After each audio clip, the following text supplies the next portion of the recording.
Coming right up, Straight Talk with Art Levine.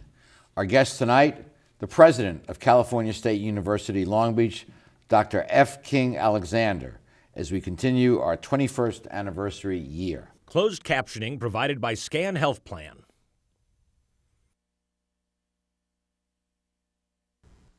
Straight Talk is brought to you in part by Southern California Edison. For over 100 years, life powered by Edison. The Press Telegram, your local news leader for over 100 years.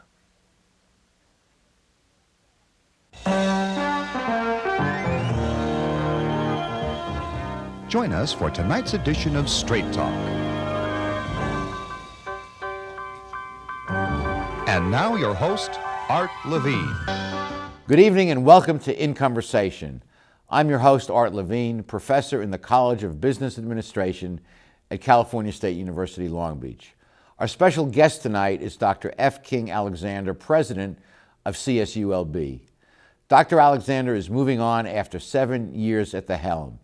He will become the new president of the Louisiana State University system and also the chancellor of the Louisiana State University campus in Baton Rouge. Tonight's show will be bittersweet. This is the last time, following 6 consecutive annual appearances, that we will have Dr. Alexander as a guest on our show, but we certainly wish him well in his new and expanded responsibilities. Thank you, Mr. President, for again joining us. It's my pleasure to be here, Art. As many of our viewers know, you are leaving Long Beach State to take over the reins at Louisiana State University. What's your feelings right now about that? Well, it's very nostalgic. We've had a great 7.5 years here. There's just so many great people, and Long Beach is truly one of the best, well-kept secrets in America. And we've been fortunate to have worked with so many good people and to help so many students through to graduation that we have just the fondest of memories of Long Beach. Yeah. Well, we appreciate all you've done in the 7.5 years you've been here. Let's look back a bit and articulate some of the challenges and accomplishments of the last 7 years. What are some of your thoughts on those two items? Well, I probably think the most important accomplishment really pertains to our students and the fact that we've never had higher graduation rates, we've never graduated more students, and we're still committed to the public mission and the public good that this great university has been dedicated to for over 60 years. And we've been able to do that in probably the worst state fiscal circumstances that we've ever had to endure over the last 5 years. So I'm pleased that our commitment is still strong to keeping students out of debt, to providing a good quality education, and making sure that our students have highly valued degrees that they can carry with them for a lifetime. And our university has been highly rated by independent publications such as Princeton Review and U.S. News and World Report. Yeah, we've constantly been ranked among the best values, which I think parents, particularly during this last economic recession, are starting to put a lot more weight into the value of a college experience. And that, I mean, that they're not being persuaded because of prices $40,000, $50,000, $60,000 a year. Yeah.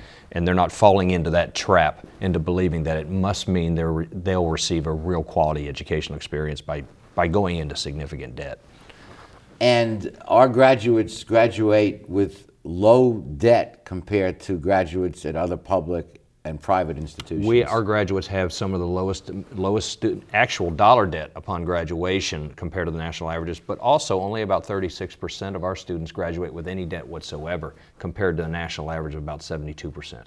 That can be a real albatross. No matter how good an education you got, if you're leaving with a 6-figure debt, that's something you have to worry about for the first 5 or 10 years of your working career. Certainly, and I think there's a lot of, now that student loan indebtedness exceeds credit card indebtedness in the nation as the second most in debt form that our population can be in, it's now over $1 trillion that students are carrying around. This means students are going to be renters much longer and not buyers. Or live-at-homers. Or live-at-homers, exactly. And the likelihood of being able to use disposable income to purchase things in the economic marketplace is substantially derailed. And most people don't take that into account when they're making economic forecasts and predictions, but that's what our students nationwide are getting saddled with. I know that universities and, in fact, institutions are more than the physical facilities, but physical facilities are important, and some of the highlights over the last 7 years, I know the Student Wellness Center was a big deal. Our Student Recreation Wellness Center has about 5,000 students a day in it, and most people say, why is this so necessary on a college campus? Well, one of the most important economic factors in society is the question of health. Whether it's diabetes, it's healthy habits, it's you name it. State budgets are getting swamped by health issues. And one of the best things we can graduate our students with, along with a diploma, is the fact that we've helped them obtain very good health habits, healthy lifestyles, and things that they'll carry with them for a lifetime, which will not burden them down the road in terms of economic burden because of all the problems associated with bad health. And this was a facility that was paid for by student fees. It's free to students.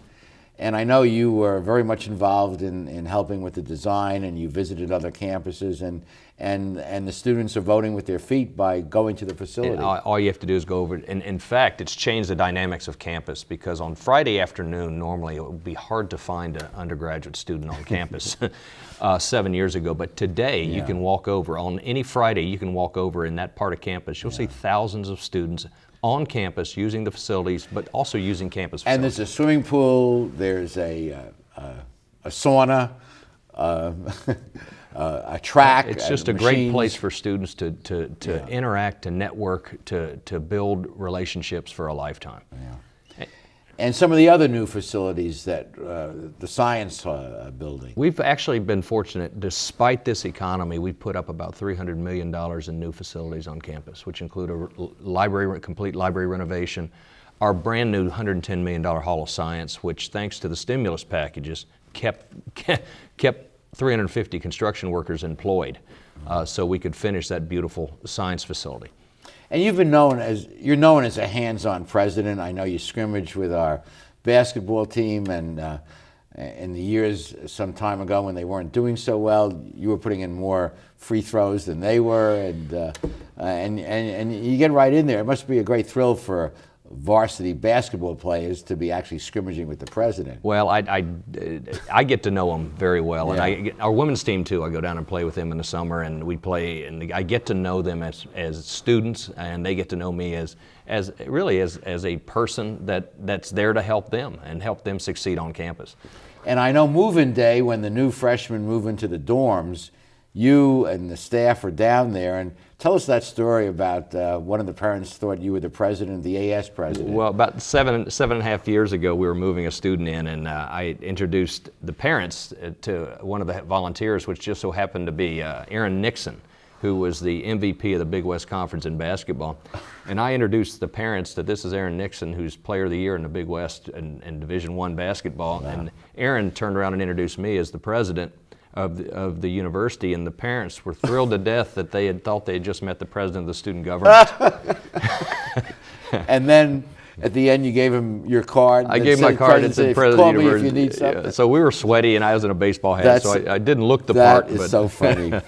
What are some of your other favorite memories of the years? And I know there must be so many, and but working with students obviously is at the top of the list. Well, also faculty and staff. Yeah, I think what's so wonderful about our university is even though it's the 21st largest university in the country, it doesn't feel like that. And it feels like a much smaller family, much smaller place where students have tons of opportunities. And we've always said we want a campus full of B+ students doing everything rather than a campus full of A+ students doing nothing. And that's taking advantage of the hundreds and hundreds of opportunities that you have outside the classroom as well as inside the classroom. We had a saying at law school: the A students become professors, the B students become judges, and the C students become rich. There's a lot of merit to that. People that have to plug, that don't have it easy, learn the importance of hard work. Well, hard work and leadership. A lot of our students work. A lot of our students are involved in campus leadership opportunities that they'll carry with them those experiences for a lifetime. The networks that they make on college campuses last a lifetime, and we all know that. And Long Beach is a great community as a city, and I know you've worked closely with Mayor Bob Foster during your years here. Tell us your view on the importance of that relationship. Well, anybody that knows, and Mayor Foster and others do know this, it's not, in a lot of cities throughout the United States, it's town versus gown, or gown versus the town. Here it's town and gown, which is wonderful because great cities need great cities need great universities, and great universities need great cities. And there's just always a common understanding and a common bond with the people of Long Beach and Long Beach State and Cal State Long Beach that was here when I got here, and with our college promise and so many other things that we've developed, I just think has only gotten stronger in the last 7.5 years. Long before you got here, and even before Dr. Maxson, your predecessor, this campus was known as the mausoleum on the hill. That there was this wall, and no one from the city ever came up here, and no one from the university ever went down into the city, and thankfully that has really changed. That has changed, and in fact I can't think of a worse tag to be tagged as being not integrated or engaged in your community, into the issues of your community, into the problems of your community. And if a public university is not out there addressing those issues that the city has and working with the city to address them, then what good is the public university, quite honestly? And you mentioned earlier the difficulty in state support that's declined so significantly in these last years. Speak for a moment about how shorting our students is really shorting our future. Well, California rapidly jumped on board of a national phenomenon, which is that states are abandoning their commitments to higher education. California caught up to the nation real fast and now has fallen to about 30th in tax support based on its wealth, and down from about 20th. So California is jumping on a national bandwagon that really essentially abandons our students and abandons the commitments that we make to our students about giving them better educational or even the same educational opportunities that their parents may have had a generation ago. And ironically, the governor's father, the late, great Pat Brown, created the master plan for higher education with the CSU system, the UC system, and the community colleges.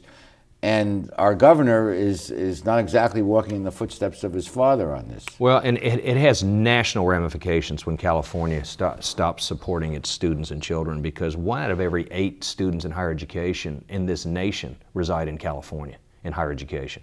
So it also has national ramifications, significant national ramifications, if we are not working to provide better educational opportunities than the generation before, and we're just regressing backwards to a point where we were prior to 1980.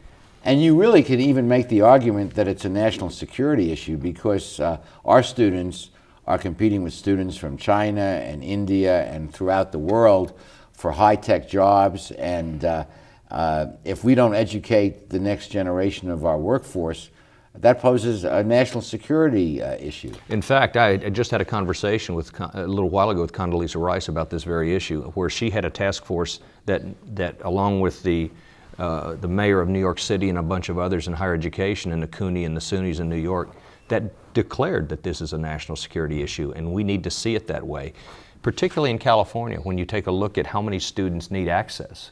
I mean, our campus alone received 88,000 applications for this upcoming fall admission. 88,000 applications for 6,000 places. Everyone wants to go to the beach. Yeah, and it's harder to get in here than UCLA. It doesn't mean it's a better school necessarily, but it's just statistically harder to get in. We are extremely popular with the student population, and I think it's a credit to what our faculty and staff do each and every day. Wonderful. Well, we'll be back with this wonderful conversation after we pause for these messages.